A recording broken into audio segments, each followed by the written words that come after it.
Warning! This is the best crossover ever. Of all time.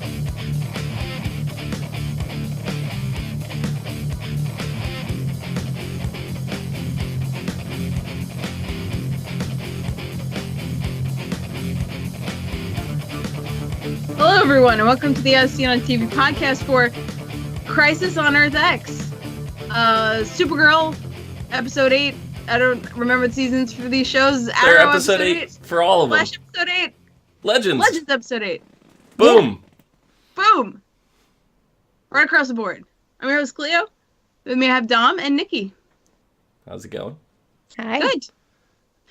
So good! It was amazing. I'm going to say right off the bat, this is the exact thing that crossovers need to be. Because anytime I've ever watched crossovers, and that includes the previous crossovers, no major events ever happen in them that don't affect like the rest of the thing. It's like little minor things that they barely reference afterwards. But everything that happened is so impactful here that they can't just like sweep this under the rug. Like they made the cross, because it's like you have to, when you're making these things, you have to kind of be like, do I alienate the audience and, you know, assume that they didn't watch all these other shows so I don't make anything important to happen? But the thing is, if you're making this, you have to assume everybody's going to watch it. And if you don't make it that way, people don't want to watch it. I'm gonna take a very median stance on that and say yes, should make it as a cohesive, everything's connected sort of a thing. Yeah. But you have to keep in mind that not everyone watches everything. No, that's not what I meant. I Okay. meant it as like somebody that doesn't watch Arrow might not watch the Arrow part of the Crisis on Earth X episode because it was an Arrow episode. You know what I mean? Their DVRs might not be set to record it or something like that. So they wouldn't make anything major happen. I'm not saying that they have to watch every episode of Arrow ever. That's not what I'm saying. No. But I'm saying that they didn't watch the episode of Arrow here. They have to assume that, like, if I only watch Supergirl, that I would not expect major plot points to happen to continue on in Supergirl in this crossover. I meant the last part. I was referring to the very last thing that you said, which was something about... No, I fucking lost my train of thought. I meant it as in, like, that normally when they do these, nothing impactful happens. Because you assume that people don't watch this if they don't watch all the other ones. Yes, but if you're strictly writing it for people who watch every single episode, and you're not thinking about... That's not what I said. Alright, that's what it sounded like. Yeah, no. The last part of it, anyway. No, I meant it as this now. in reverse. Assume the people that don't watch everything are not watching this. That's what I meant it as.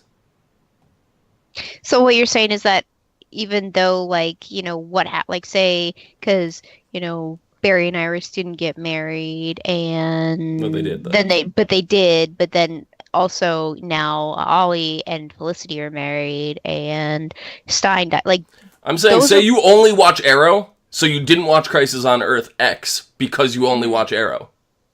And then you find out that they got married, you'd be like, oh my god, I missed something huge. Now I have to watch that. No, That's I know. what I'm saying. It's just like, you know, yeah, but you're saying, like, You as an event... misunderstood what I'm saying. As an event, you mean like the overarching story doesn't play into the other stories? I'm saying it typically hasn't. It typically hasn't, and that's why this was fantastic. That's my whole point, is usually they make these with the assumption that, you know, all our fans are going to watch it or whatever, but they don't include it, like, major details in. So say, like, if you only watched Arrow, you'd be like, oh, I don't watch these other shows, so I'm not going to watch the crossover. You know, like, but now you're like, oh, I missed a huge plot point of my show because it was in the crossover. I have to watch the crossover now, you know, that's why this is amazing. And that's true. I think what made this amazing, especially compared to the last DC TV crossover, was that the bad guys, we connected with them more. Not just because we knew their faces, but because they were on screen hell of a lot more. Like, Yeah, the they were. Dominators didn't really have much of a say or a personality just because they were computer generated. Also, the Dominators themselves, there was never like one particular one that stood out like a general or anything like that. There was no main focus of a Dominator. They were all kind of like minions. They were all kind of like, worker bees. And I mean, there was one, but it was almost impossible to tell him from the others. Exactly. Yeah. So. Yeah. Red Bandit says, I thought this crossover was great. The only thing that's starting to irritate me a little bit, though, is the fact that they almost never include John Jones in these. Oh my god, you're right. Yeah. I think he's the only character that didn't make an appearance. No, I think he did at the How very dare beginning. they not invite him to the wedding? Wasn't he in the last one? He was in the Supergirl one. Yeah, Was he in the Supergirl episode though? For like before Kara and Alex left, or no? For think Crisis, so. no. No? No. For Okay. last, I thought they showed the DEO really quickly because I know that. Yeah. oh, they they had- did. You're right, they did. She was fighting a Dominator. Yeah. Okay. Yep. You're right. So I mean, he was there, He but was. not in terms of like major Like, plot. yeah, 'Cause, he like didn't- he didn't even come Chris Wood over. made it into the crossover for Yeah. a brief second. That's true. So Being old broody. yeah. So Nazis. Yeah. There's a strong opening of Nazis. And I was just like, I was not prepared for Nazis. I didn't watch any of the promotional material. I mean, I knew there was like an evil Supergirl. Mhm. I did not know she was a Nazi. Overgirl. I did not know it was I Nazis. was under the, like, I guess I was kind of assuming that Earth X wasn't like, it was evil as in just like in general, like people just chose to be bad rather than good. But no, it's Nazis. It surprised me too. Yeah. And I mean, the first scene we get from Earth X is it's Guardian fighting Nazi Ollie. Führer Ollie.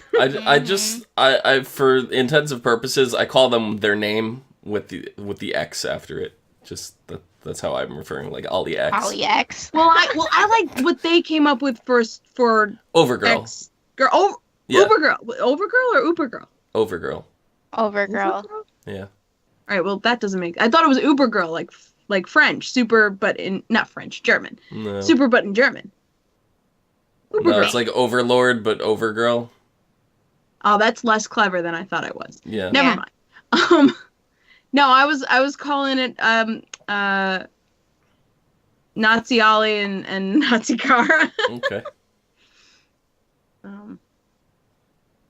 But yeah, and Guardian was fighting, and he had very, kind of faint on his medals, painted stars and stripes, and the shield even had I was like, that's Captain America's shield. You can't tell me different. I don't know I was when. so excited for that very small thing. When at one point I forget when they did the Hitler thing, I go, Hell Hydra. You gotta do the both arms up. Yeah. Fucking stupidest salute in the world. I'm glad I wasn't the only one that was thinking Marvel things during this crossover. I mean, you'd be crazy not to. They made a Spider-Man reference. Yeah. Again. Yeah. It's... And even in the last one, Mr. Terrific throws his sphere, and I was gonna call him Ant-Man. Ray was on it. Yep. The Atom. Just like from Civil War, he's on Yeah. the Arrow. We gotta refer to him as the Atom because there's a new Ray now. You're right. Holy shit. Yeah. I'm so used to calling him Ray. Yeah. Well, that's his name, but Yeah, I know it's his name. yeah. Well, it's the other guy. It's the other Ray's name too. Yeah. They both Gotta have be the able to first tell name them Ray. apart. Yeah. Which I'm convinced is the only reason he didn't stay, because 2 Rays would have been too much. Not if he was on a different show. Yeah, that's true. He could have been. Anyway, let's start from the beginning. The wedding. The rehearsal? Well, yeah, but I mean the whole Jitters. thing. The rehearsal dinner was at Jitters. I don't know. It was But skeeved the whole time. Everyone was RSVPing the day before the wedding, and I'm like, no. Okay, I can understand. Like, caterers need final head counts at least 2 weeks, a week. Oh yeah. Before, like I understand like Kara and Alex. That makes sense because they've been really preoccupied with terrible relationships and everything, and a wedding is like the last thing they want to think of. The legends literally have all the time in the world. They could have time traveled back and sent their RSVP like a week ago. You know, from even if it's the day before, they could time travel back and send it a week ago. Like, they have no excuse. And my favorite was Felicity, who was like, "Oh, are we going? Yes, check." And she checked the physical paper. I'm like, "What? Are you gonna just walk and hand it to Iris on the fucking day of the wedding? Who are you people?" They're stupid, smart people. That's what they are. My absolute favorite, though, is in the middle of all this, Barry is fighting the street shark. Yes. Yeah. I completely forgot about that. Well, it was funny because Iris was doing the same thing Felicity was doing to Ollie. Like, they're like talking about the wedding while they're getting their asses whooped. Mm-hmm. And like, I mean, Ollie was fighting ninjas. That's ninjas. That's a new one. Ninjas. Yeah, ninjas. Deal. Just some ninjas. Mm-hmm. Now thinking about it, there was no context. It was out of context ninjas. Yep. Mm-hmm. Yeah. That's what Just makes it some great. ninjas. Like, we don't even know how the street shark escaped. So No. You know? He was just out. He was supposed to be locked up. Yeah, what the fuck? Well, I mean, Grodd was supposed to be locked up too, but how the fuck did he become an anachronism? Like, what the fuck? Yeah. He wasn't in this episode, though. No, that pissed me off. I was so mad.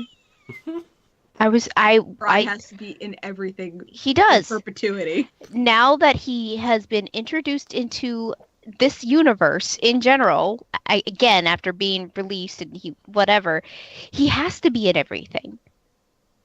Otherwise, I'm not going to be happy. Mm-hmm. Mm-hmm. Mm-hmm. I like the like bridal parties getting ready on the I guess it was the day before because it was before the rehearsal dinner. Yeah. Yeah. So she gave him at least 2 days notice. Yeah. at least. Great. I am now realizing that they went through all like the invitations, the RSVPs. It's the stuff to tell the caterer. They never even got to the reception. That's right. They never None did. of that even happened. I mean, they did have catered food at the rehearsal dinner as well. Oh, that's true. So. That's true. Yeah. And, like, I always thought, like, a rehearsal dinner was just the immediate family. No, it's usually the wedding party. Yeah, it's the wedding party and family. It seemed like a lot more than the wedding party there. I mean, nowadays, sometimes people invite, like, a lot of people to the rehearsal dinner. In their case here, though, I think it was, like, all the superheroes were coming because it was only... Because, like, you know, you saw the captain and everybody at the wedding. They couldn't just be themselves, you know, there. So at least at the rehearsal, if everybody who's in the rehearsal knows about the superhero stuff, you know. I guess so, yeah. You know, that makes a little more sense because they get their time to celebrate, like, without having secrets. And I mean, Joe's speech had, you know, did kind of reference the fact that Barry was the Flash. He didn't say it, but yeah, it was kind of in there. I just loved the Alex and Sarah at the bar. Sarah. Oh my god. So Sarah walks up to Alex at the bar. And they start to talk, and I'm like, "Oh, that's cute." And I was like, "Wait, they're both gay." And then I was like, "No, not all lesbians have to hook up." And then they hooked up, and I was like, "I'm okay with that." I'm okay with that. I saw Sarah walking to Alex, and I was like, "Yes, do it!" I was so excited. I was like, "I'm so happy right now." I was just like. I was elated. I was like, wow, this is amazing. This has to happen. And I hated what happened afterwards. I mean, I wasn't thinking. It wasn't the first thing Had on an my existential mind. crisis. Yeah, it wasn't the first thing on my mind when they started talking. So it was whatever. And then when they both linked arms and did the shot, I was like, "Oh, this is here. That's where this is going." Mm-hmm. They are both heavy drinkers too, so. Yeah. Does your butt hurt? I heard you fall out of bed this morning. Kara's face was like, oh. Is it brighter? Is it brighter on this earth? Are there no They have clouds? That's something I would expect, like, Ollie to say, like, on another planet, because it's always dark there, and like, it's always dark in Star City. Well, not, as of this season, no, because we've seen Ollie during the day more than anything, but, I actually expected a reference like that, when they came back from, Earth X. It was like when you cut from Earth X to the to the Flash's bunker or to Star Labs, it was like, whoa, bright. Mm-hmm. Yeah. Yep. But yeah, I loved the wedding. I loved everybody's dresses. I thought we saw Iris's dress, and this didn't look like the same dress. Am I crazy? Dress? I don't know. I mean, no, we saw a dress, but I don't. I don't remember what it looked like. But we did see a dress ahead of time. I remember the train, like the dress part of it was the same, but the like top part looked different. I don't know. I don't know. I didn't like it. I looked at the dress and I was just like I saw her in it, and I was like, I don't like it on you. I mean, I thought it was pretty. I thought it looked good on her. I just don't like that style of it. Maybe dress. That's what it was. Like where you can see the boning on the corset. That's not my style. No. But it looked really good. I think it looked really good on her. I don't know. Yeah. She buffed up too. Like, she's got guns. Impressive. Mm-hmm.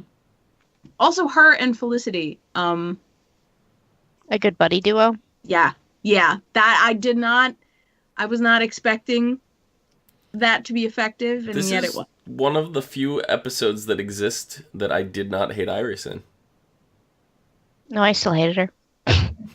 Like, she didn't do anything that made me cringe this episode. Like, nothing. Come with me if you want to live. I cringed. That's just a pop culture reference. She barely does the pop culture references. It doesn't suit her. Well, she has been working a lot more with Cisco since she's been working in Star Labs, so I think he's rubbing off on her. Which he was cackling maniacally when, what's her name? Dinah made a Terminator reference. Yeah. That was great. I love it when people make pop culture references in tense situations. If Cisco wasn't with, what's her face? Gypsy, which, why was she not his +1 to the wedding? I'm upset. Yeah, I know, that doesn't make any sense. She's busy. I guess so. So before we get the reveal that the Earth Xers have that stable portal thingy, when they were like, well, how did we get here? How did they travel between Earths? And I'm like, do they have like an evil breacher? Is it Gypsy's father, but like even eviler? I wouldn't call him evil. No. I would call him... he's grumpy. Yes. He's grumpy. If he were evil, I'd be scared. A grumpy evil? Oh my god, no. I'd be... What if he was super duper cheerful but evil? Oh, no, that would be the scariest thing in the world!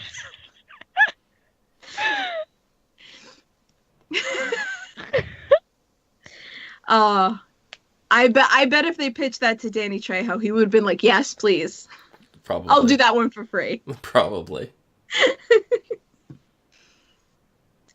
I absolutely loved the fight in the church. Yeah. I also loved that it started by Overgirl killing the priest. She vaporized him. Yeah.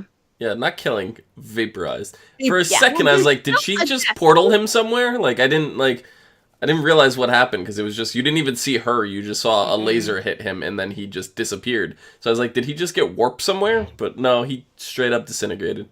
Yeah, so that the whole speeches and and all of that at the altar, I'm like, I'm waiting. I'm like, what's the thing? Everything's gonna start exploding. What about Kara singing though? I thought that was really, really good. Yeah. And she was singing the song.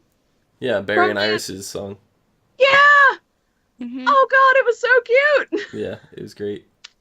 It was funny because I had just not even like 2 days ago saw her do a commercial for the new Minecraft HD graphics pack. Oh yeah, she's in that. It's a whole musical number. Yeah. So I had just come off that, so I was like, ugh, why is she singing again? Aww. But it was good. It was nice that she actually agreed to help Barry with that, because he was like, "Can you do me a favor?" I was like, "What is he gonna get her to do? Use her super hearing and overhear people or something?" Or yeah, I wasn't sure. Yeah, I wasn't sure what. I knew it was musical. Yeah, but I wasn't quite sure what it was. Yeah, no, I knew exactly. Because he said from our last adventure, which was the musical episode. Right. Mm-hmm. I lost my mind when Prometheus walked in too. Because I knew it wasn't going to be the same person. Yeah, no, I did too. So I was like, who the fuck is it? Like, is it Captain Singh? Is it, like, everything went through my mind. I was thinking it was going to be Quentin. Because that was a running theory for a while on Arrow. So I was thinking this whole time that it was going to be Quentin. Well, you were close. Quentin does have a doppelganger. Yeah, well, yeah. Tommy was not what I expected. No, not at all. I was like, I didn't know who Prometheus was. I had no idea because I haven't watched Arrow the last, I don't know how many seasons, but I was like, oh, I remember him because I had seen all the stuff with Tommy up to the point where he got aced. Mm-hmm. Yeah. Oh my God, it was like, he was weirdly rugged and I'm like, what's happening?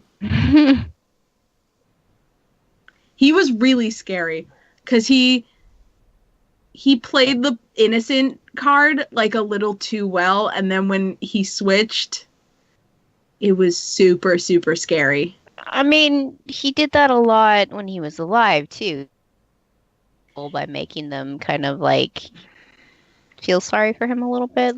Yeah, but not maliciously. No. Like never. Well, no. Never to like this very scary, evil extent. But actually, you're right. Now that you mention it, was just an exaggerated trait of Tommy's. Mm-hmm. Yeah. I was shocked to see him, though. Completely shocked. Yeah. He didn't last long either, and I was upset about that. Yeah, well, Lee says the actor is on another show, so I think they got him just for this crossover like that. Yeah. So that he didn't have a whole lot of time. I wonder how long it took them to film this, Yeah, that's a good question.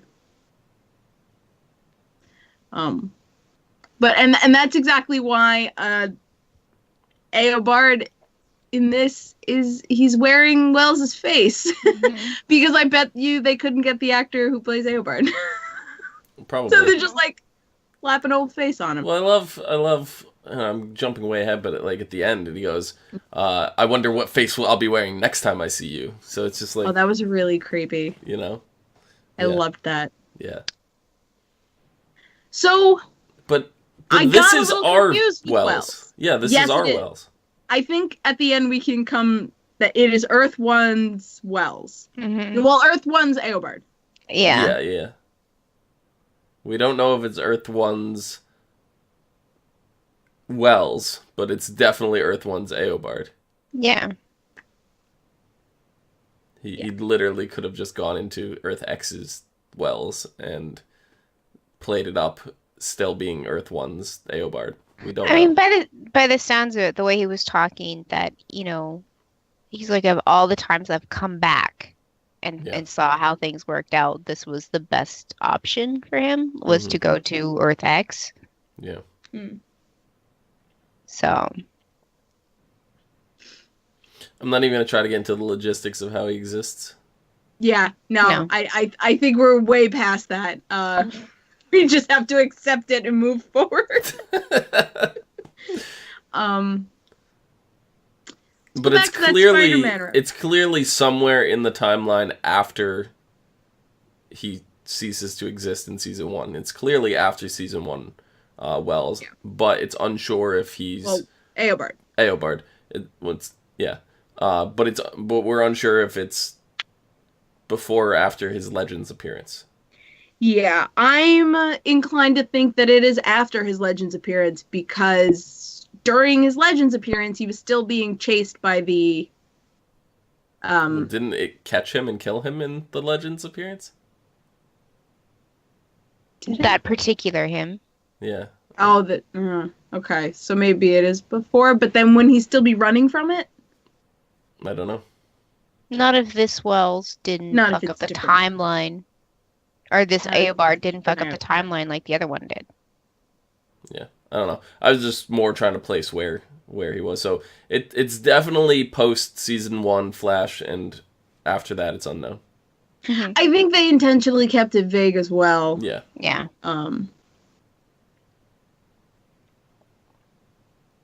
Because he can't die for plot reasons. Yeah. As I was saying, let's go back to the Spider-Man reference. Talk about Firestorm. Their discussions in episode 1 were like really good.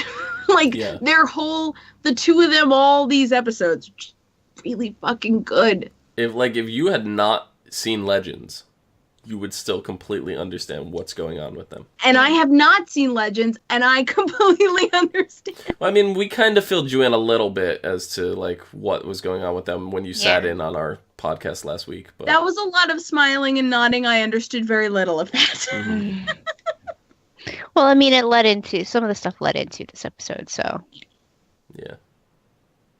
All the conversations were great, really understood it, and I was just I started cracking up when it's we know on Legends, because they even referenced it here in the crossover, how he had Galileo and all the all these people working on this thing, and then Cisco he's the one that figures it out. He's like, well, I just ran it through a thing, blah blah blah blah blah.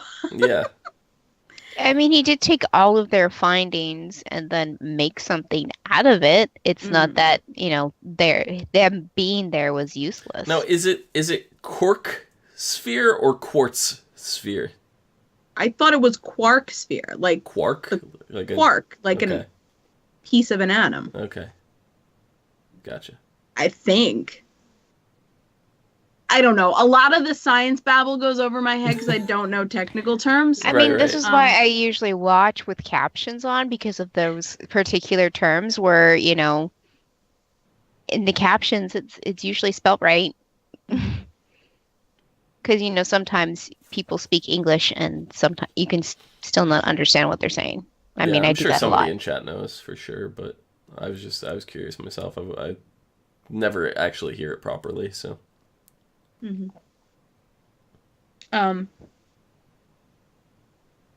But just their whole relationship is just really fucking cute, and it's father-son, and it's just so sweet. And Gray, Stein really tries, making him the little spider formula. Mm-hmm. It's no, you have an amazing cohesion. He's so I just stick to things? That's stupid. I wonder if he's going to end up taking Spider-Man? No, not quite. I wonder if he's going to end up taking it regardless, just to, this was Stein's last thing that he made, No, I think they're definitely going to figure out how he can still be Firestorm. Yeah, why the hell would you want to be the great sticky man? That sounds terrible. It does, but watch it end up being the best power ever, for reasons that we cannot see.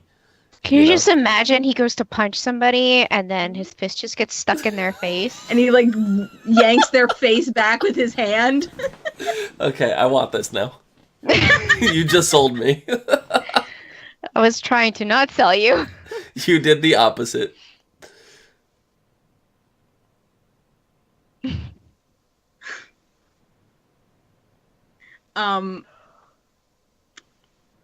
There were a couple quotes actually during the fight in the church that I thought were particularly hilarious. Mix hands down. Best wedding ever. He went in absolutely hating it. Like, they're like, would you like to sit on the groom's side or the bride's side? And he's like, well, I've tried to kill the groom a few times, so I should probably sit on the bride's side. And the lady's just like, yeah, okay. Like that awkward laugh. I have definitely done that at work where someone tells a joke that I don't know is actually a joke or not. I'm like, ha ha ha ha. But then there was when the Nazis first come in. I think both Kara and Ollie say that, or both Kara and Barry say this. Like, I hate Nazis. And I feel like that's an Indiana Jones reference. Yeah. Oh yeah. Yeah. Okay. I was like, are they referencing Indiana Jones? Yeah. And then Prometheus, which I think had the lamest line in the entire crossover. One wedding and two funerals. Mm. Which I feel might have been a 4 weddings and a funeral reference, but was just really fucking stupid. Like, yeah. But technically this crossover is 2 weddings and a funeral. Yeah. Yeah. Which is really, really sad. Mm-hmm. Yeah. We'll get to that. Where were we? Best wedding lines. Best wedding ever. I almost spit my drink out when Mick said that. I liked Mick's reaction to Killer Frost. Oh my god, yeah. He loved that. Oh my goodness. Oh yeah. And then he like tried to scare her and she's like just turns around and glares at him. So how do you get it to work? I have to be scared. Or angry. Or angry. He's just like, so like this. Boo! When he went up in her face and went boo. Oh my god, I lost it. I lost it so hard. I love Mick so much. These crossovers need to happen more often. Oh yeah, definitely. I can't just deal with one a season. We need at least 2. I have a question. When we come back, is Arrow going to be on the same night again? Yeah, it's back to the normal. I really liked it being earlier in the week. Yeah. But I was mistaken. We actually have episodes next week. Mm-hmm. We do! Yeah. You lying sack of shit. Well, they weren't listed until last week. Mm-hmm. Well, I guess that's to try and avoid spoilers. Yeah. Yeah. Makes sense, but inconvenient when you're doing a show about shows. Mm-hmm. Yeah. Mm-hmm. I didn't even mention from the engagement dinner, Ollie and Felicity's little argument. Like, this shit is why they didn't work in the first place. But Felicity, she just doesn't have a filter. She doesn't have, she can't control herself. She doesn't have a volume control. She doesn't have any of these things that a regular person with social... Even Felicity is basically me in public, though. But on accident. You're like you on purpose. That's true. But she's like her on accident. But I don't have a filter. But it's not. I can't even blame Felicity for that because Ollie just kept pushing and she just accidentally said it too loud. And it's just like, Ollie. It's like that moment. It's like that moment in like a club when you really have to fart, so you just let one rip, and then the song cuts out. Yeah. You know. Yeah. No, I know exactly what you're saying. Yeah. She also couldn't find the right words. So it was probably frustrating not only because of Ollie, but because she couldn't find the right words to tell him no. And I might be crazy. Maybe I'm crazy. But Ollie, when he's talking to Iris and Barry later, he says, Felicity doesn't believe in marriage. She never said that. Yeah, no, I know. Well, I mean, it's a rough situation. They had a lot going on. It was kind of so. Ollie giving her a little dig, you know, it wasn't... No, I think he actually thought she didn't believe in marriage, because at the end, when the actual marriage is happening, he's like, but I thought you didn't believe in marriage. And I'm like, Ollie, she never said that. Fucking idiot. Yeah. No, but see, like, yeah, it's Barry's fault. I mean, it's Ollie's fault for pushing it, but Barry, at the same time, drilled it into Ollie's head, you know, like, beforehand. I'm not saying it's Barry's fault, but if Barry... No, you're right. Had Barry not have done that, I don't think Ollie would have been pushing it either, you know. I'm not blaming Barry for it, but, you know, it's just the chain of events. Yeah. Yeah, and it was just, I feel like... We could still have our happy ending, you know? Like, we could still get the girl and be the hero. And it's like, okay, Barry, stop rubbing it in his face. And I mean, this is why I feel like the ending when Felicity just, like, on a whim jumps in and marries Ollie. It's like, the impulsiveness is sort of what killed you guys in the first place. Like... Yeah. That's not how you build a marriage. No, but they've also been through everything together. Oh, yeah. Sure. So, for sure. At the same time, like, I don't know. I think they're all right together. I think Kara and Ollie would be better together.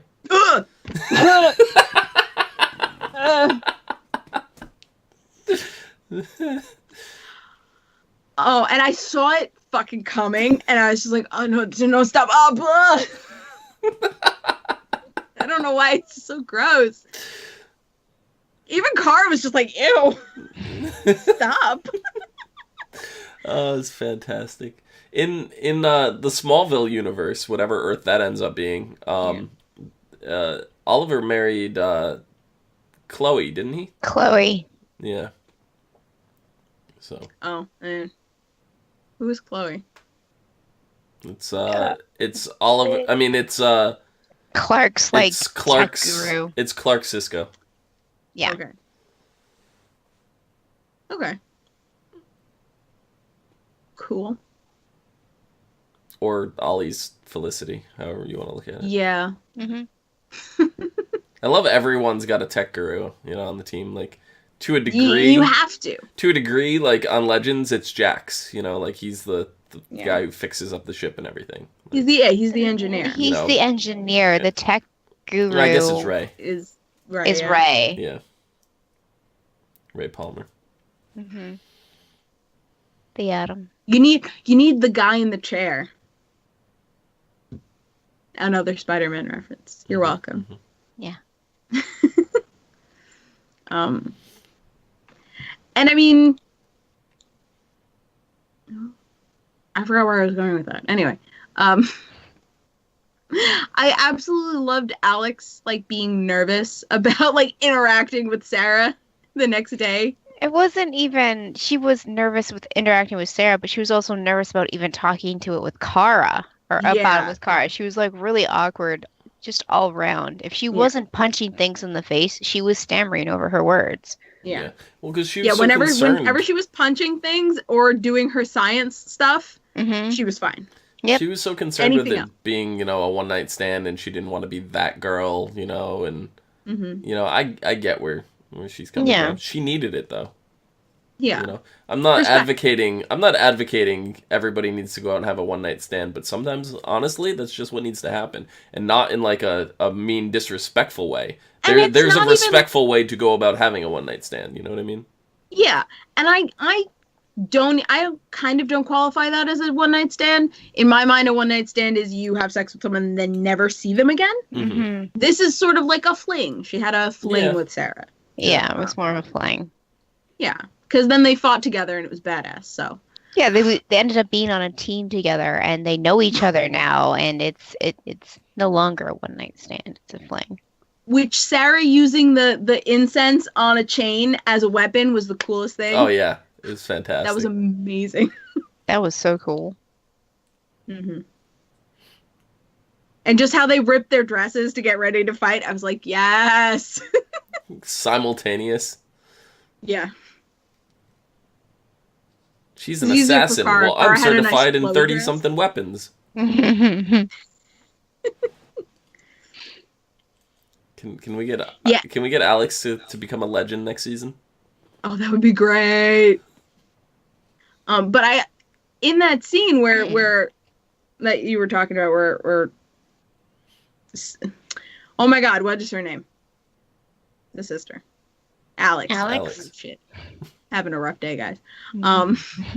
Where Alex was gonna like storm off, fight all the Nazis on her own. I'm trained in all these blah blah blah. Sarah like handled that really well. She handled that like the leader she is of the Legends. She's like, no, we're gonna do this as a team because you're part of my team and I got you. Mm-hmm. Yep. Very, very awesome. So they find out that the Nazis are stealing the prism that could be used to make a neutron bomb, which is bad. Yeah. But they actually need it to cut open Kara's chest and take her heart out. Yeah. And put it in Supergirl. Yeah. Now, I know she's, had too much radiation. And, up to this point, they could have been doing, like, preventative recovery things, like, trying to cure her of this radiation poisoning. We don't know what the technology is like on Earth X, because I mean, if they can make a stable wormhole. I don't think they made that. That's the thing. Well, I mean, they also had Eobard there, so I mean, think that's Eobard's tech, to be honest. Really? Okay. See, I wasn't sure. Eobard was the one that was like, I designed this lab, and when he was in Star Labs and stuff. So knowing that he's able to do that and that he went over to Earth X, he had to supply them with some technology to be able to get over here to do that, and it's just conveniently a wormhole that only goes to Earth 1, That is true. It doesn't go anywhere else. No. So I feel 100% that's Eobard's doing. How long has Eobard been there? That we don't know. Long enough that he could have helped Overgirl. And I didn't even realize he had the super soldier lightning bolt on his chest until like episode 3. Yeah. It looked like a lightning bolt. I noticed that immediately. They went so like awesomely far with the design of the Nazis. Yeah. Because Nazi Ollie's the first one we see. And he's got the hood. It's the same suit, but in black and with the red. And then it's got the band with the SS on it. I'm just like, fucking Nazis. Nazi Ollie, what the fuck? Yeah. Yeah, I know a lot of people are like, why Nazis? Couldn't they pick something else? And if you pay attention, almost every character, all our good guys say, I hate Nazis. Hate Nazis. Exactly. So like for them to do Nazis, even though it is a little bit touchy because it's controversial in many ways, but like, and also like the concentration camp and just like the hailing, the salute, that does offend a lot of people. It does hit them in the wrong spots. But I think that the portrayal that they did in this episode, the only thing that is almost is the name Nazi. Nazi a day keeps the assholes away. Yeah. And it's the storyline that went with the comics, so they have to follow that. Yeah. And I mean, I think and we've seen this from some of these characters before, but how Jax has reacted with when they went back to slavery. Yeah. We've seen Felicity deal with like anti-Semitic things. It's happened before. Yeah. I can't think of the specifics, but that's come up before. And we have so many characters, and now they're bringing in they have the patches for the Jewish people, but they also have patches for gays. And that we have a lot of LGBT characters now, and Yep. this hits home for almost everybody on the team. So this gives them an extra rallying point. They're not just fucking with us, they're fucking with these people's dignity. Mm-hmm. That's not cool. Yep. So there's a lot of things to rally behind for our heroes. Yep. Yeah, I These saw episodes were really like emotional too. they were very like each emotion came out in a different episode for me. Like I was like angry and like I was like, I don't know.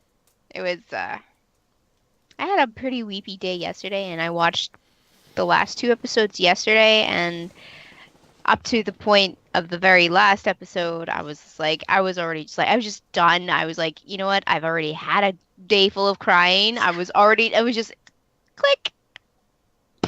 That was me today. I had a weepy day today, and then I watched the last 2 episodes. I was just like, oh my god.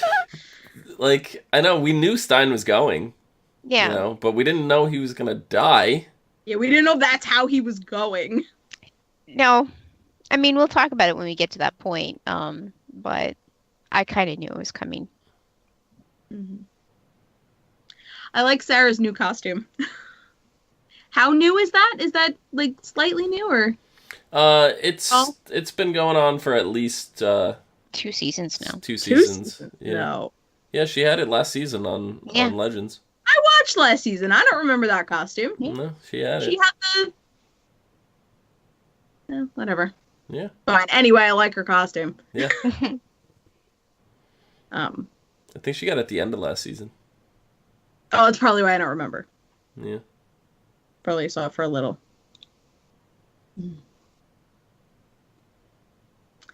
And so most of our gang gets captured when they go to fight at the end of episode 2. Mm-hmm. It was Overgirl, the Fuhrer, and Eobard. Yeah. Well, no, because the Fuhrer went to. Yeah. They went to. That was the switcheroo. The Fuhrer went right to S.T.A.R Labs. Yeah. But what bothered me was I was like, why would they're Nazis? Why would they bother capturing them? Why wouldn't they just kill them? Obviously plot, not my point. I don't know. It's just something that stuck out to me.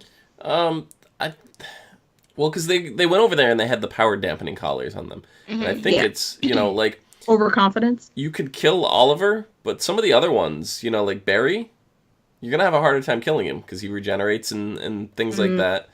So I think it was just easier to lock them all up than trying to decide, I can kill this one, but this one's going to be more difficult. It's probably just best to... We get these power dampening collars. We're going to throw them all into another Earth where they can't stop us on their Earth. And, it's just forget about them kind of deal. That's a good point. And you could tell they didn't know which one of them had powers because they put collars on Sarah and Ollie. Alex as well. Yeah. Yeah. Alex had one as well. And Ollie, yeah, you're right. Yeah. Mm-hmm. And that's when we I find guess out. it's just to be safe. We don't know what your Earth is about. Here, have all these collars. And that's when we find out about Doppelganger Quentin. Yes. What? That reveal was spoiled to me and I was upset. Really? Oh. How did you find that out? In the middle of episode 2, like I stayed away from the promos on purpose. I didn't watch any of the promos. That's why the first episode surprised me so much. Yeah.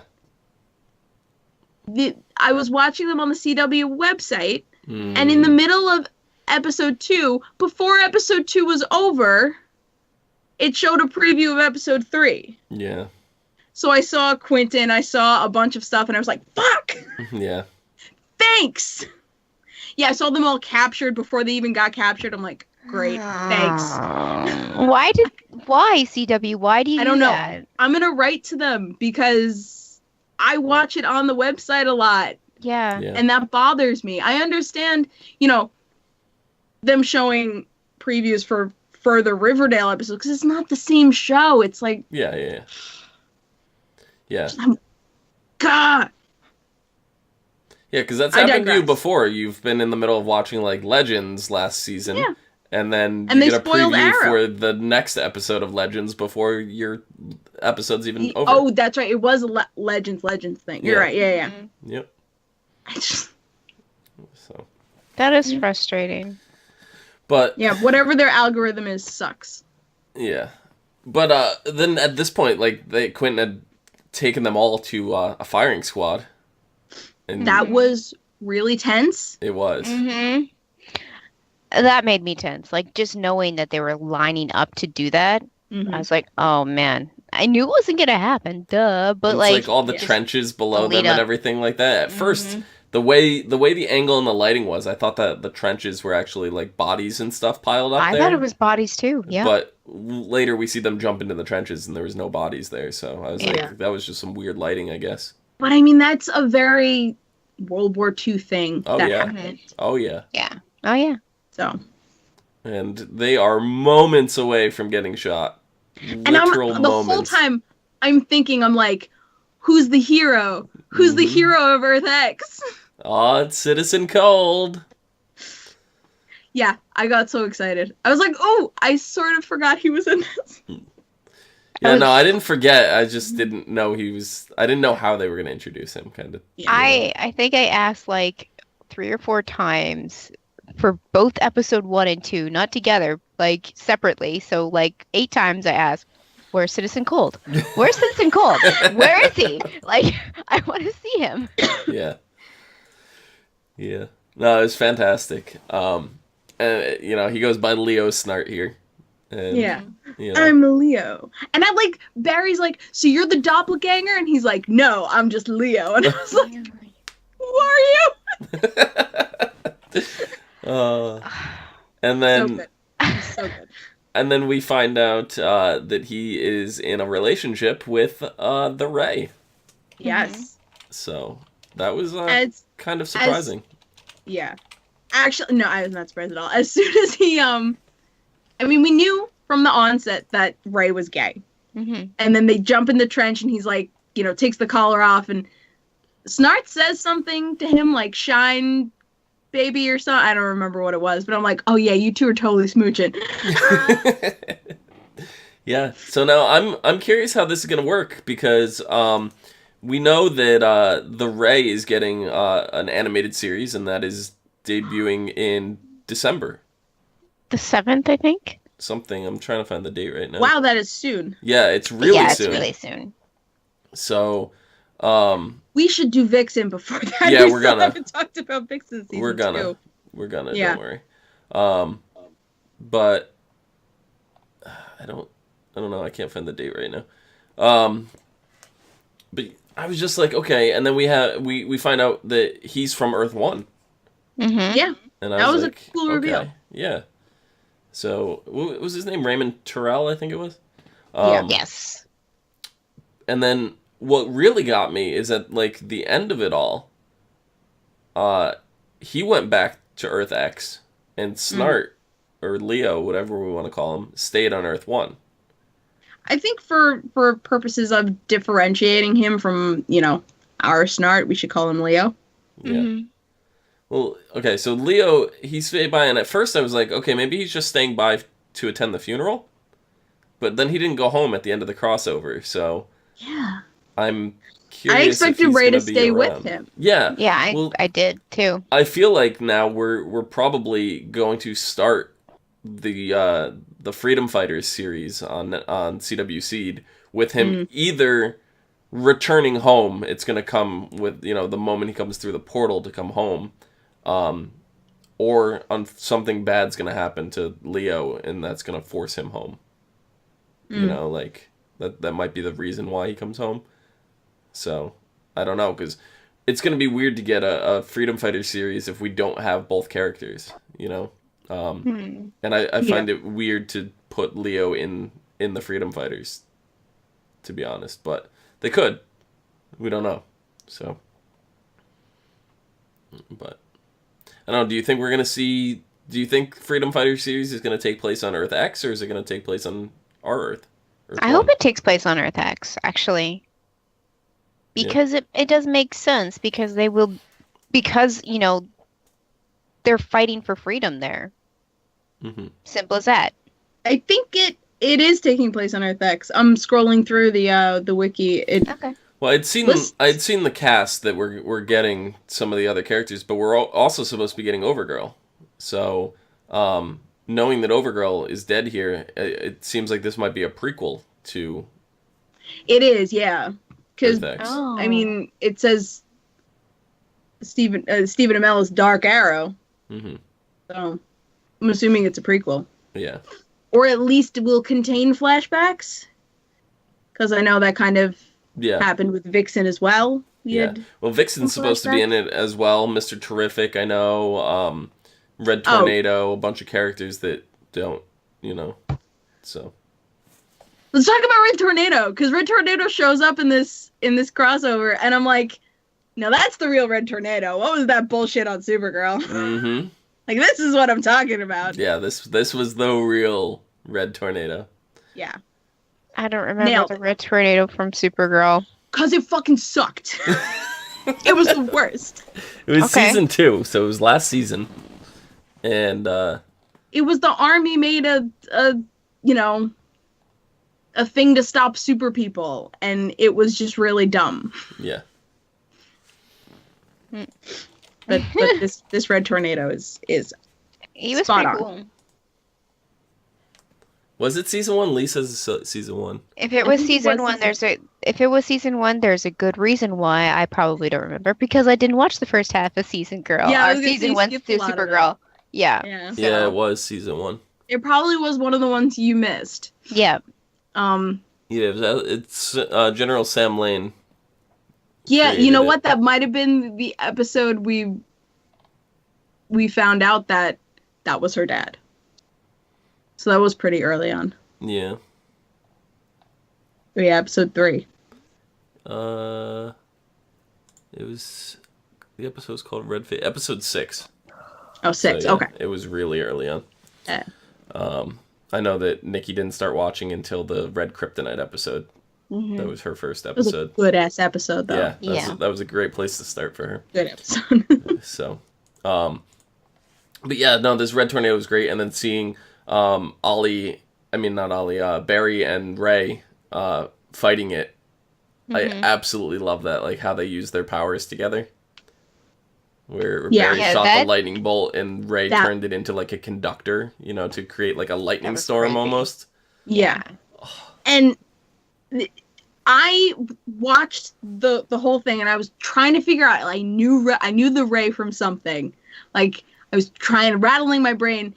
He's been in a lot of like Justice League big picture sort of comic arcs. Mm-hmm. That's what I know him from. I know him especially from Brightest Day and Blackest Night, the Green Lantern arcs of the comics. And he actually captures one of the evil rings in like a cage of light. And I'm like, that's what I remember him from. Yeah. So that kind of cage that the lightning and Ray's bolt make reminded me of that. Nice. Him capturing the Black Lantern ring. So Yeah. That's cool. Yeah. Good job, guys. Yeah. It looked really awesome. Mm-hmm. Like the CG looked so cool. Yeah. But leading they up pulled to it these, out. I loved it. Leading up to these moments, we're dealing with a lot of stuff. Cisco's in a coma. Yeah, I was. Well, yeah, a mini coma. Yeah, he had a concussion. Yeah. Like, I was like, oh no, is Cisco gonna miss like the whole crossover and wake up and be like, what did I miss? I was like getting really upset for a minute.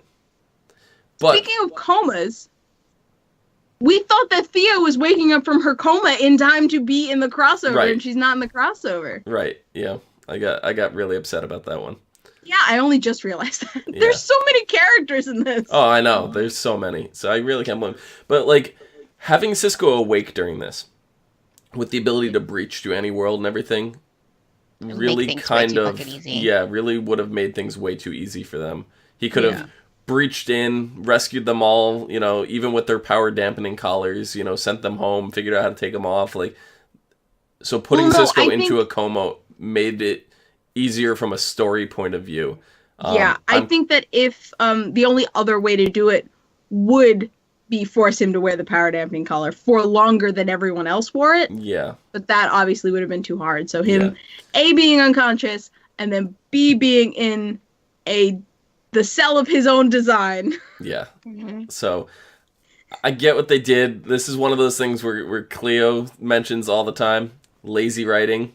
I feel like just putting Cisco into a coma and locking him in a cell just to figure out how to not deal with his powers is a little bit of lazy writing. It's smart, but it's lazy at the same time. I feel like they could have gone to a little more extremes to, like, maybe put him in the coma or give him a concussion, and when he wakes up, his powers are just gone. So he's not, like, locked in the cell or whatever like that. Or his powers are not working properly. Exactly. Pulling Inhumans on that. Exactly. Not to reference a really shitty show, but you know. You know, so I feel like just locking him away was lazy.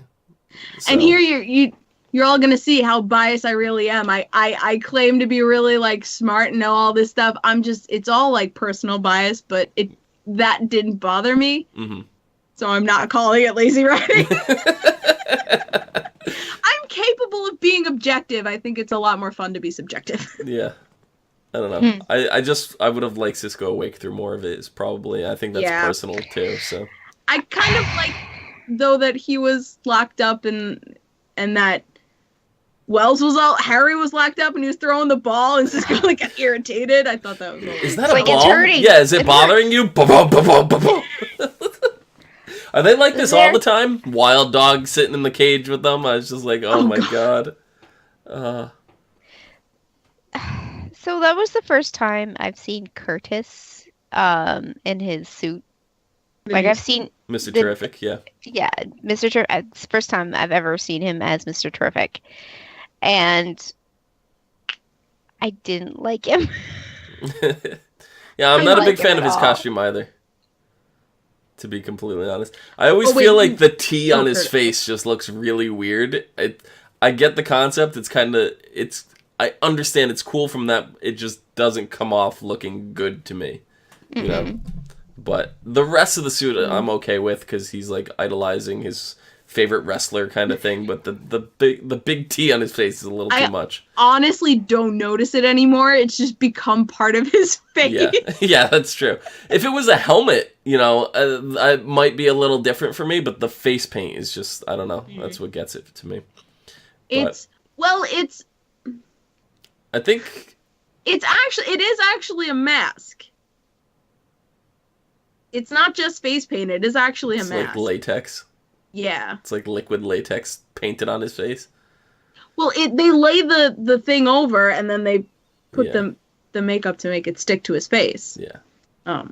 But that's how the mask was in the comics. It's just, I don't know. I don't know. It's also like Mr. Terrific.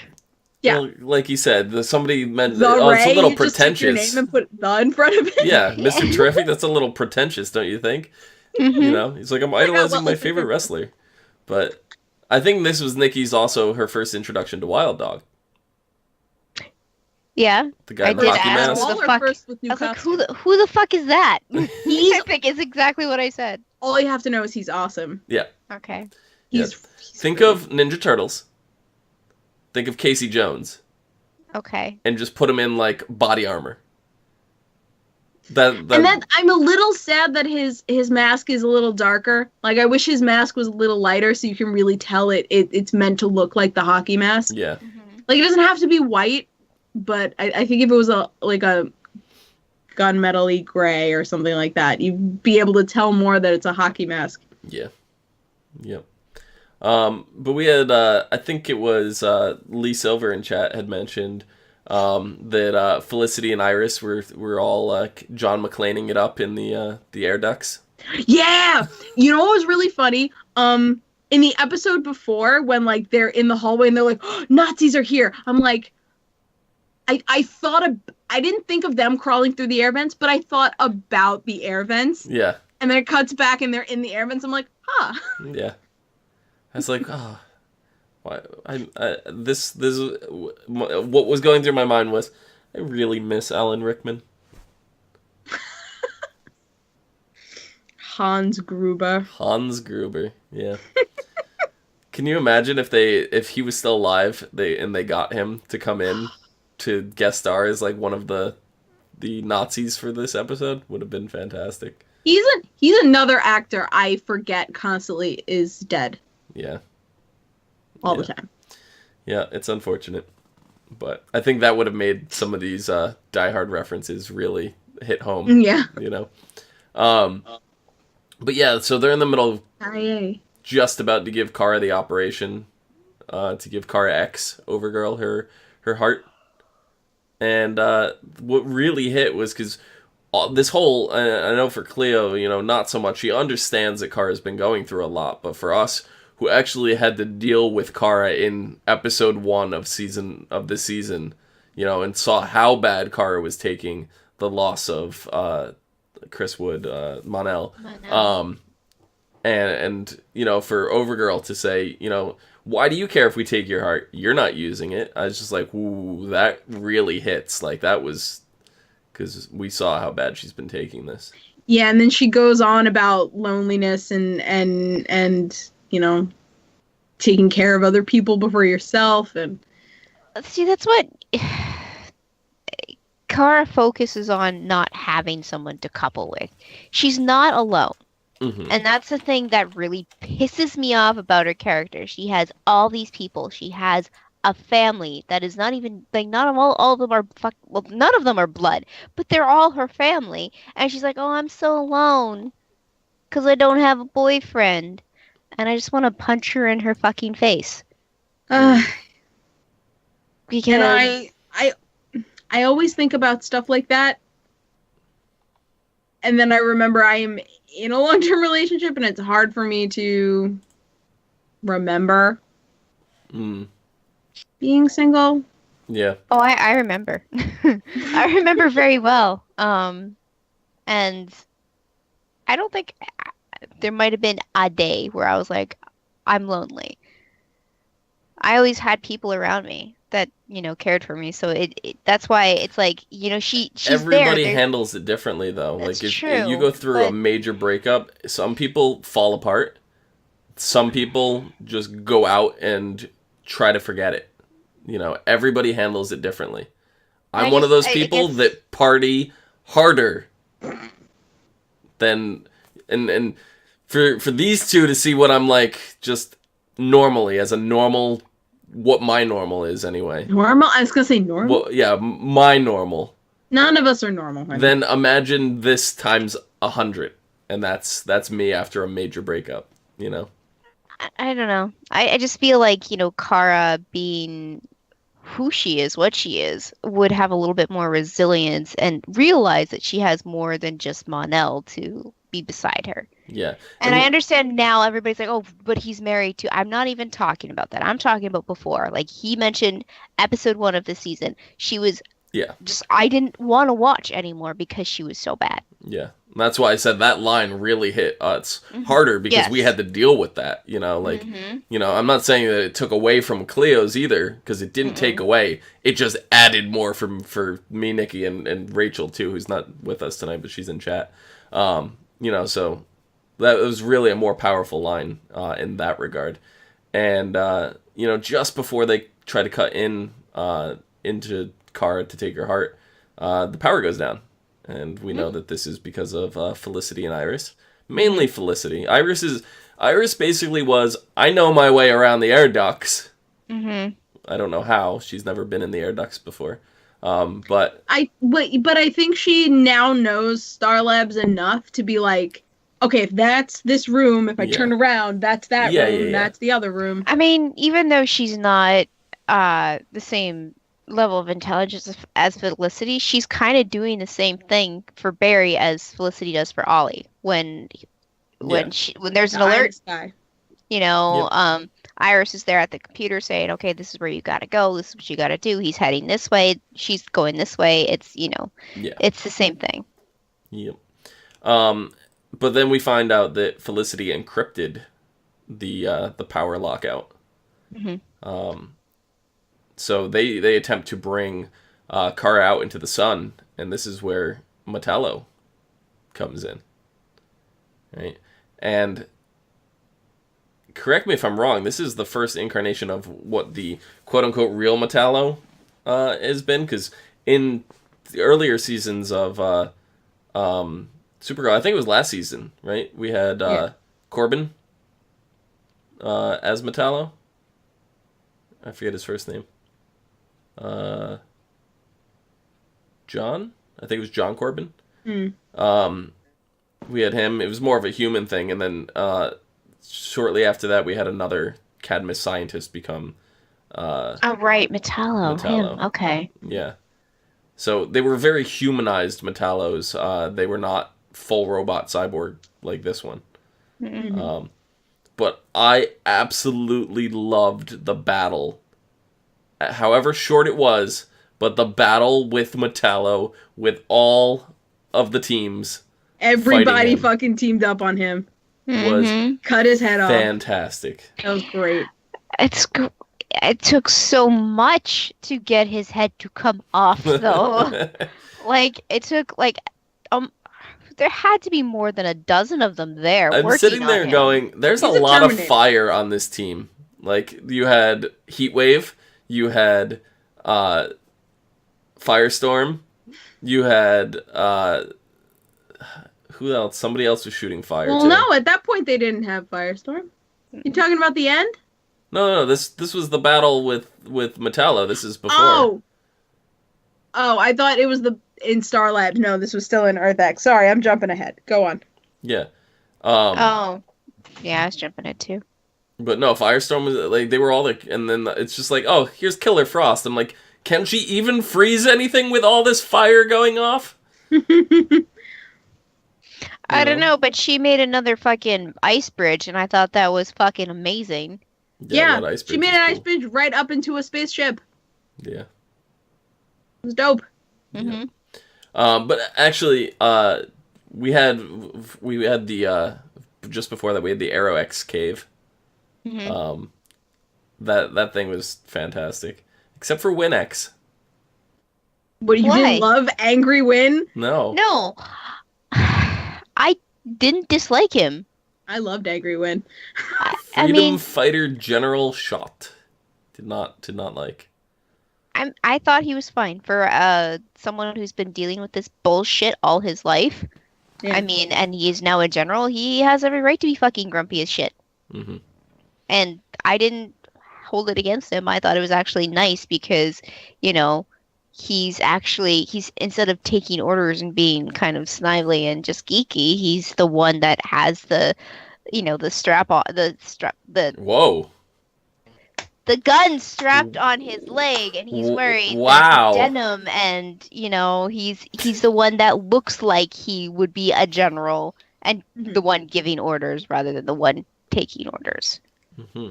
So I thought it was fine. Nikki, really? It's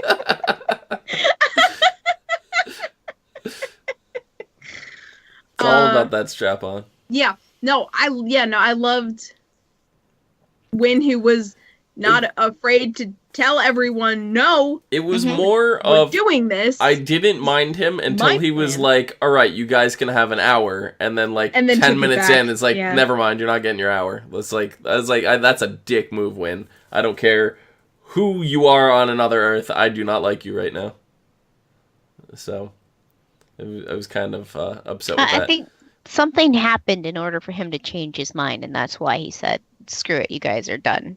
You don't have your time anymore. There was something. I wonder if that stuff we'll find out in Freedom Fighters. It was when the evil Wave Rider got to go onto Earth 1. That's right. That's when he changed Ollie his kind of let that happen, too. Yes, he did. He unfortunately did. Well, because Ollie had pretended to be the Fuhrer to gain access to the command center. So he didn't want to blow his cover. Right, because they had to shut down the meta-dampening rooms to be able to get in there and fight, because otherwise nobody would have their powers. So he does that, and he saves Felicity X in the process. And it was so cute! Has to reveal himself. But, yeah. It was so cute. Yeah. I knew he couldn't do it, too. Yeah. And then this is when, Win has changed his mind, and then we find out the Red Tornado was coming in. They had that whole battle. But then the Nazis... Wave Rider, as it goes in, they refer to it as their doomsday device. And I was just like, oh, okay, so Wave Rider X is the Doomsday device. Got it. And then they're trying to shut down the portal and everything. And when they go to do this, this is when Stein gets shot. Or open the breach. That's what they were trying to do. They were trying to reopen the breach. Yeah. And Stein gets shot. And I'm sitting there, and I'm going, okay, it's fine. It's fine. And then, like, No. episode 3 had ended with Stein getting shot. And I'm like, okay, it's ending on this note, and it's okay. Because they want us to think he's dead, and then here we come, part 4, and then they're going to merge and Firestorm, and it's going to fix everything. And I'm like, we're fine. We're all right. We got this. Don't worry. Yeah. And then No. episode 4 starts, and, you know, he's crawling, and you know, he goes and he hits the switch and sends them all. He gets shot again, and I'm like, oh, they're making it look even worse. He's fine. It's fine. It's just a flesh wound. It's fine, guys. It's Don't just worry a flesh about it. wound. And then he's The like, I just got to moment. get there, and I got to merge with him, and it's going to be okay. And then Jax comes in, and I'm like, yeah, there we go, Jax. You just saved his life. And I was like, everything's fine. I'm good. I'm good. The moment that Stein and Jax had when they were Firestorm said, yeah, let's split up. I'll press the button and you hotwire the thing. And I was like, Stein, you motherfucker, you're gonna get shot and you're gonna die. I was like, he's gonna die. That's his way off the show. Instantly, that's where my mind went, and Because we knew he's leaving. But we knew he was leaving. I was like, that's the way they're gonna write him off the show. They're just gonna kill him. And like he said, he was just going, oh, it's fine. Don't worry about it. It's fine. It's fine. It's fine. It's fine. I'm like, no, he's fucking dead. He's gonna die. Nah, it's like he's good. We're totally fine. We don't have to worry. There's nothing to worry about. They're gonna fix him up. I'm thinking merging as Firestorm is gonna heal him. That wasn't the case. They dropped him off. Gideon had him immediately, and I'm like, okay, well, we've seen Gideon fix a lot of stuff. She's reattached arms to people, you know, before. So there's nothing to worry about. She's got this. She didn't have this. No. It was And so the whole bad time- that it was affecting Jax. Like, Jax almost And died Jax because would of have it. died too. Yeah. And the whole time you were saying it's fine, I just kept getting more angry because I knew he was gonna fucking die. And you're like, nah, it's fine, it's fine. I was getting so mad. So when it came to the point, I had not only sadness but angry tears as well. Yeah.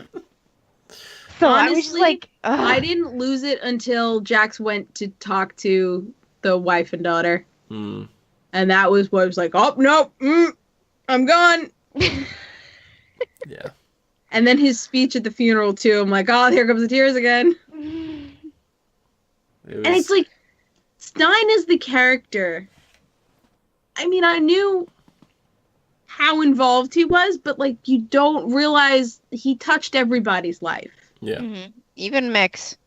All the show, like, well, yeah, I mean, they're the group, but I forget how important he was to Star Labs. Like, I forget. Oh yeah, like it wasn't until That he he started was- having that conversation with Caitlyn, you know, and Yeah. they were talking About about Ronnie. how you know, Ronnie and her and dealing with Killer Frost and everything. I was like, oh my god, he's been away for so long, you know, like I forgot that he doesn't even know about, you know, that, and I was just like, I took for granted that he was even around at all in the Flash, Yeah. Yeah. you know. And So, just at the funeral really drove it home, like, everybody. He affected everyone in this universe. yeah. The one thing I was kind of upset with during that whole scene is immediately after Stein died, I think it was, I forget who asked, was it Ollie that asked Sarah if she was okay, and she's like, I'll save the tears for the funeral. They never showed her crying at the funeral. Like, I wish that we just had a single tear from her, something, you know, close up showing that, because she said she would have. I just wanted to see it, you know? So, that's the only gripe I have with the whole thing. But I think all of it was fantastic other than that. You know, not fantastic that he died. I just mean, like, the way it was done. Well done. It was Yeah. very, very well done. But this is not the ending I was expecting for him. And, you know, I think because we know Victor Garber's going on Broadway and he's doing all this, he's got a minor reoccurring role on The Orville, you know, so it's like he's not going to really have the time. He wants to move on to other stuff, and doing this kind of solidifies his exit for good. But in the way of Snart, there's always ways to get him back if they wanted to get the actor back in some capacity. Yeah. So I think that's good, with a show dealing with time travel, that even though it's finite, the door is still open kind of deal, Yeah. Mm-hmm. So, but what actually made me cheer, I started applauding, was when Eobard is about to cut into Supergirl, and he's like, the knife won't go through, and then all of a sudden you just see Ray Palmer in the little suit just holding the knife, and I'm just like, are you kidding me? I was like, that was fantastic. Yeah, I was like, what is it? Is it magnets? Like, what's happening? Somebody's psychic? What's going on? And then, they're going to leave, and he's like, and the suit, this isn't the only thing the suit could do, and then his hand just grows 12 times, But and he he just fly slaps the guy. swatted somebody. Yeah. Yeah. That was great. You remember those, they were the sticky hands with the long strings that you would throw at the windows? That's what that reminded me of. It was just thwap, because it's small, and then it hits the window, and it grows 4 times the size. Yeah. That's exactly what that reminded me of. And actually, when he does the hand thing, he says embiggen. And I mean, it's an actual word, but it's also what Ms. Marvel says when she uses her grow powers. Gotcha. Okay. She goes embiggen. So I thought, I feel like there are Marvel references all over it. I'm just like, there were a lot of Marvel references, in the last few episodes of all the shows. Yeah. It's crazy. Rachel Ray is horrible at naming things. Yeah. Don't let him ever do it again. Mm-hmm. The shrink ray. What else would you call it? Whatever he called it. They're like, no, it's a shrink ray. Don't worry about it. We're not calling it what you're calling it. Yeah. It's a very long, complicated thing. Yeah. But, and then, this was the debut of the rest of the legends that we were missing. We didn't have, up to this point, Amaya, Zari. Mm-hmm. It was great seeing a lot of them come into it, and get them involved. And then we find out that Overgirl is going to explode. She could go supernova if she doesn't get this new heart. So I have a question I don't know if it was answered. How did she get overexposed to solar? She flew too close to the sun. She said it. No. She literally flew too close to the sun. That was literal. Oh, I thought that was figurative. No. That was literal. No. Literal. Yep. God, okay. All right. How close did she get? Close enough to get a lot of radiation. I guess. All right. It's one of those things where you're this invincible thing, and the sun charges you, and it makes you stronger and stuff like that. So you're like, I wonder how strong it can make me. Maybe if I go closer, I'll get more powerful. So she did the Birdman thing every day. It's kind of what I'm assuming, is she maybe tried to fly directly through the sun, to gain its power. Sun? I don't know. All right, no, that's too close. Yeah, that's. I know in the expanded universe of Star Wars, they had a particular ship that was a sun killer, and it would fly directly through suns and destroy them. That was extended universe? Expanded universe, yeah. Oh, okay. So I was thinking maybe Kara was trying to do that to not destroy the sun, but get really close to, or Overgirl, not Kara, but Overgirl was trying to get closer to get more powerful, to be stronger than she already is. Well, we know that they can't generate thrust in space, so she would get to space and not be able to fly anymore. That was established in Supergirl. Yeah, well, maybe... Do we know if she can breathe in space? Maybe she had some kind of tech. Probably not. Okay. But she did have that mask, so we don't know if the mask had any oxygen capabilities or anything like that, because why else would she have that mask other than plot point of hiding her face? Yeah, exactly. Make it easier to film the two of them fighting. Yeah. Yeah. So. Also, tactical, it's probably better if you're flying around at super speeds to have goggles. Yeah. Yeah, that Bugs makes sense. won't get in your eyes. Dirt won't get in your eyes. Yeah, that's true. Not that they wouldn't bounce off of her eyes. Good point. But I mean, we have seen Kara fly fast enough that she has like this like I don't know. I don't know what to call it, but it's like a like a wind buffer. yes. yeah. It's funny. Someone was recently talking about this in Dragon Ball Z terms, where they actually fly so fast they make a barrier so that they actually don't get everything flying in their face directly. Gotcha. The highlight of the finale episode for me, though, was the Wave Rider duel with Cisco and Wells flying. Yeah. Of all the people they could have picked to fly the ship, I did not expect it to be Cisco. No. We've always had just like, we've always had our dream, like our fantasy of watching it. Like, can you imagine Cisco in the Wave Rider? Like, that was always something we talked about, like. He said firing something torpedoes, and then Wells was like, "You don't have to say that out loud." I'm like, "Yes, he does. He's on the Enterprise. Of course he has to say it out loud." Because if it was me, I would do the same thing. Yeah. Yep. And in the meantime, we have Killer Frost, Zari, and Amaya boarding the Nazi Wave Rider, and then we have to have they do that to disable the shield so they could destroy it. And then Cisco teleports them all out. But I love that whole scene. That was fantastic. So, and then we had Barry letting the reverse flash It was go. really good. Why? Why did Barry do this? I was like, Barry, if you ever had to kill anyone, it's this one. If you've ever made a stupid decision in your life, this is the stupidest. Lock him up, maybe? And then no, They've tried that. We've locked Eobard up before. It doesn't fucking work. Yeah. And then, I don't and then we know, had Ollie 2 minutes his later. I'm like, Ollie, spine out? let him go. I swear to God. And then he shoots him. I'm like, thank The you. only thing that I could think of is Ollie's dealt with trying to imprison Eobard and all this stuff and seeing the consequences of not allowing him to be free or to live or to all this stuff and how bad it affects everything else around him. Like the whole... We spent, what was it, last season or the season before where he... No, it was Legends, right? Where he was locked in a cell. No, it was Flashpoint. He had Eobard locked up for Flashpoint. Yeah, that's what it was. And, we see what happens. So I think he realizes that locking Eobard up is not an option. No.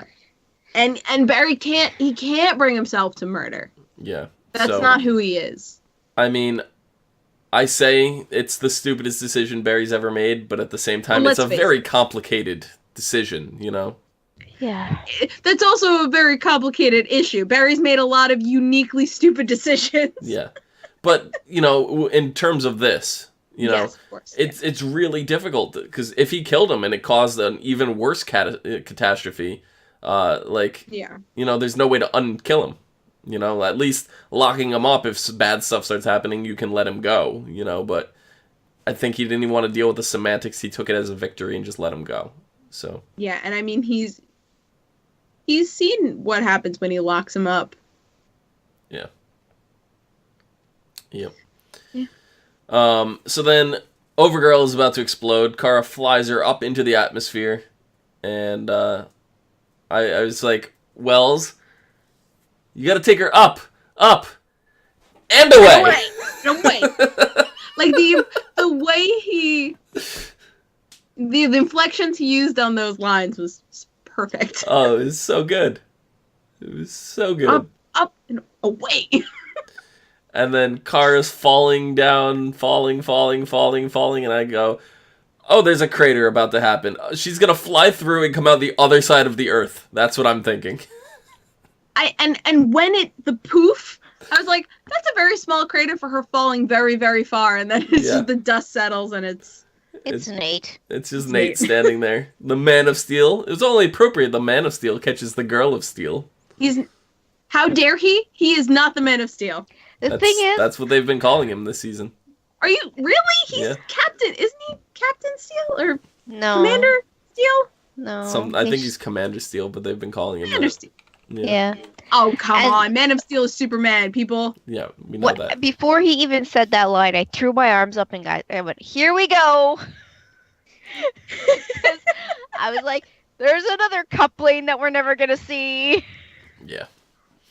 Or maybe they've just been calling him Steel, but I think they've just been calling him Steel. Yeah. Which is also makes me angry because Steel is a different character who I actually thought that Guardian was going to be. I thought that Jimmy was going to be Steel. He's got this big ass like metal steel warhammer. Yeah. I mean, there was a point when he was just running off a bunch of names and he's just like Corporal Steel, Mr. Steel, Citizen Steel. Like he went off on all of them. Citizen Steel actually sounds pretty cool. Yeah. So I was just like, okay. I just call him Nate because I don't know what to call him. Yep. Yeah, there was a line we had between Leo and Mick when Leo revealed that Mick X had died saving police in a fire. Oh my god! And he's like, I died saving pigs. Yeah, I died saving pigs. Ugh. He like snatches his beer back. He's like, "How dare you take that from me?" Yeah. That's gonna be funny. Yeah. I hope that's where Leo is going, is onto the Legends, because we do have kind of a hole to fill now, because we're probably not going to get much of Jax, and there's no Stein. I want him on Flash. I honestly think the reason he stayed was because Mick is the doppelganger of his dead friend. Mm-hmm.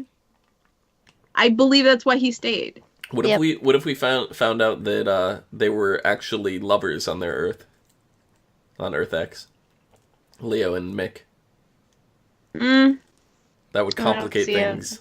It would complicate things. It would. But I can't imagine that they'd do that just for the fact that that's kind of fucked up for Ray. Like, well, Ray's getting his own little spin-off web series. No. I know, but like his current boyfriend is going to chase the doppelganger of if his dead boy. You know, that makes it weird. Oh, of course it does. I hope that's why I think it would be interesting to have in a story. It's weird for sure. But see, Mick had all the best lines this crossover, because when they're leaving Stein's funeral, and Maggie and Sarah kind of parting ways Maggie. and having Alex Alex and Sarah are parting ways. Mick just turns and goes, "You hit that?" She smacked him on the back of the head. I expected that to follow with, "Yeah, I did. Hell yeah, I did." The smack was enough. That was confirmation. That's true. Yeah, that's true. And then we have, Barry and Iris telling, how they're going to still get married. They're just going to have a small little thing. They're not going to turn it into a big thing anymore. They don't need the ceremony. They already had their reception. They don't need a big ceremony anymore. And Ollie and Felicity are sitting there talking, and they're like, maybe we should get married too, all this stuff. And Ollie was like, no, hold on, I know somebody who could do it. Diggle. Well, they wanted Ollie to marry them because Ollie's a mayor. But it wouldn't work because they had to be in Star City. Outside of Central City. No. Yeah, or Central City. Other one, Star City. And he's like, oh, I know somebody, whatever. And as soon as they said that and they cut to Diggle sitting on the desk, I go, no, Barry, don't do it. Don't do it, Barry. Oh my god, poor Diggle. At least I didn't puke this time. A little warning. Oh. Love it. So, yeah, and then Barry's winging his vows. Iris had wrote hers down, but she didn't look at her paper once. And they're exchanging them. They were actually really sweet, both of them. They had really good vows. They were very, very sweet. Yeah. And in the middle of this, all of a sudden, Felicity just proposes to Ollie. I'm sorry. I was really pissed off at her because she stopped Diggle and Iris and Barry right in the middle, and she was like, "Ollie, let's do this too." Like, I was just like, "Could you wait your turn, maybe?" Exactly. And here's something, people of the world, because I've heard this happens and it's fucked up. Do not make a proposal at someone else's wedding. No. That's messed up. It is, because this is not your day. It's not your ceremony. If you're gonna do it when the ceremony's over and you're far away. Like, it's messed up. I would have loved if Iris just had like a shocked look on her face, like, are you kidding I me? would have, like, if that was my I friend, I would would've have fucking flipped. throttled her. Oh yeah. I would have had words I love to my say. friends, but holy shit, no. Yeah. No, that was messed. I mean, it ended up being cute, but it's like, yeah, there's something messed up about that. Mm-hmm. Mm-hmm. It may not have been their day, Rachel, but it was their moment. Yeah. They were So- having a heartfelt moment, speaking Yes. the words of love to each other. They're still getting married. Yeah. You know? So I was just like, and Diggle marrying them all at the same moment, did he just marry them all together? Like, are they in a 4-way relationship now? Like, Are they all I've gonna be on the I've wedding never heard of a certificate? wedding happening like that. No. You know, I mean, I've heard of people proposing in the middle of other people's weddings, but Which is messed up. never everybody getting married all at the same time. So That's I've only seen or heard of that in like old timey movies where it's like, you know, these 3 brothers are marrying these 3 sisters and they're getting married. This stupid like old timey movie shit. yeah, Mhm. It's the only time I've ever seen that. So I don't know. I don't know. I was just No, like, that- they're in one big orgy wedding now. No, it definitely was a moment that, you know, Felicity should have at least waited to say something. I 40 understand. seconds. Yeah, She could have waited 40 seconds. at least it was the one of my pet peeves is somebody interrupting anything. Like if there's something going on and it's an interruption, I get angry. It is a pet peeve, and Felicity did just that, and it just fortifies how much I dislike her character so much. Like I don't like Felicity at all, more so than Iris almost. Oof. Yeah. I mean, I've expressed this before and I've felt it a lot less recently, but I don't like who Felicity becomes when she's around Ollie too much. Yeah. Mhm. Yeah, I get that. This last season, though, Felicity, she's been really tolerable. Yeah, They kind like of I said, not as grew much her. lately. They've been giving her own like story, and she's been following Yes. that. And I think that's what they need to do with Iris. To be completely honest, that's what Iris needs. I would love that, Because actually. I think Nikki even said we had the last Flash, not the last one, but more recently we had a Flash episode where the girls like had their own thing, and she's like, I actually didn't despise Iris as much as normal here. So it's just like you give Iris stuff to do rather than being like the antagonist of the team, you know, like Give your characters agency and they won't seem superfluous. yeah. When they have control, they don't seem extra. Yeah. Mm-hmm. Chat, guys, Rachel Lee, I know this group marriage. It was a joke. It was a joke. But it's a very rare thing. yeah, no, I know. So I don't know. Like I said, I feel like this was a really good ending.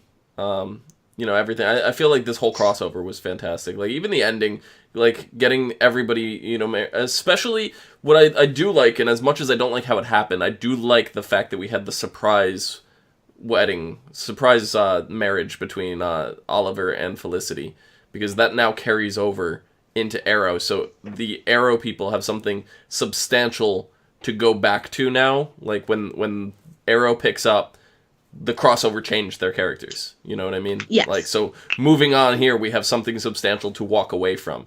You know, Barry and Iris, they're married. That all happened on the crossover. We knew that was coming regardless. Still substantial to that. You know, if Leo goes with the Legends, they have something substantial to walk away with. The only ones that really don't is Alex and Kara, but there's more of the emotional change. They just don't have a physical, tangible kind of thing to walk away with. You know, They both went back realizing that they don't need another person to keep living. Anybody can live without anybody. yeah. Because Alex's episode's like, oh, I gotta go back to Maggie. I gotta fix things. And then Sarah's like, no, you don't. And then now Alex is like, yeah, I guess I don't. And now Kara understands that she doesn't need Mon-El. That she's strong without him. as even at, like, she's strong as Supergirl and she's strong as Kara without him. It definitely matter. changes things for them going into the next episode, but it may not be as apparent as the changes of the other characters, is my point. And also, nothing in their world changed. Like, the stuff that happened in Earth 1, and that the people who live in Earth 1 are going to be most affected by that change, you know. Yeah. And even if Cole doesn't go back with the Legends, they're still reeling from the death of Stein, which happened on the crossover, so that's still very impactful, you know, that's going to I mean, you're missing an entire character from your show. Yeah. And we're going to be dealing with how Jax specifically, like how Jax is taking that. I can't. I'm really looking forward to the next episode of Legends just to see how that affects him. You know, like I'm really invested in that aspect of the story now. But we do have, every show's going to have one more episode before they go on a month break for holidays. And we're coming back with Supergirl on December 4th. The episode is called Rain. Rain challenges Supergirl. Supergirl investigates a mysterious symbol popping up all over National City, tracing its origins back to an ancient prophecy and the mark of the world killer, Rain. Meanwhile, the tension between Lena and Morgan continue to build, causing James to step in and offer some protection and possibly igniting a spark in the process. So it seems like maybe Lena and James are gonna hook up. Yeah, we kind of talked about this a little bit a few episodes ago. Mm-hmm. I think it's a good pairing. It's a good pairing. So, I don't know. Overall, I think this is the best crossover they've ever had.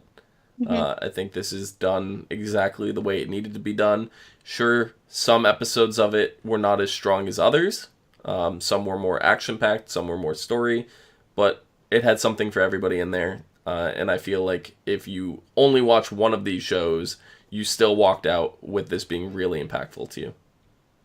So. Yeah, I feel like it'd be hard, though, to watch one out of the order. Just because this really was... It was like one TV It's a miniseries. Yeah. Yeah. It's an event. I think you could get away with it. I think you could.